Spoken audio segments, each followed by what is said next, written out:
I love this saw. I've had it for over 6 years now. And the shirt. I have no idea how many hours I have on the thing, and I have no idea how much money it's made me. A man without a table saw is exactly that. A man without a table saw. And while I love the thing, it does have something that's been driving me a little nuts. This little doohickey right here is the main offender. So when I set this thing to 2.5 inches and make a rip, it's actually 2.5 inches plus like a 32nd of an inch. So after we've pet the dog, ate breakfast, and plan out our day, we're gonna fix the dang thing. Well, that's an easy fix, Nicholas. All you have to do is loosen these screws and shift it over so it gives a true reading. You gotta breathe right here like that, Bo? Is that your plan? The problem is mine is old, warped, and decrepit. And no matter how many times I try and shift it over, it has a memory that says, this is where I should live. So we're gonna fix it. First thing we're gonna do is take off the old one and not lose these little screws, because if we lose these little screws, we're screwed. And now with the table saw unplugged, I'm gonna set my fence manually to exactly a specified measurement of my choosing, which will be 2 inches.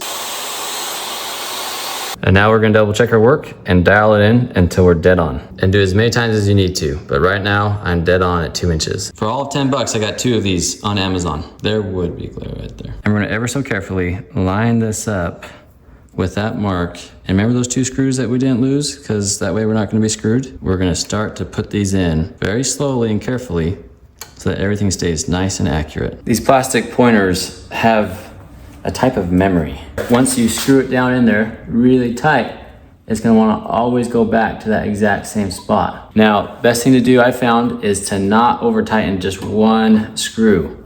Come down slowly with both screws and make sure that one screw is gonna kick it out from where it needs to be. If you're in your mid-30s like me, maybe consider getting reading glasses. Sheesh, this kind of sucks. Pro tip, when I had it set right on at 2 inches and tightened it down, it shifted over a 32nd of an inch to the right.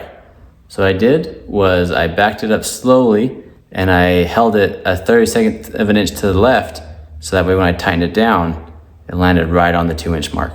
Now set your saw to a different measurement and test your work to see if it's actually accurate.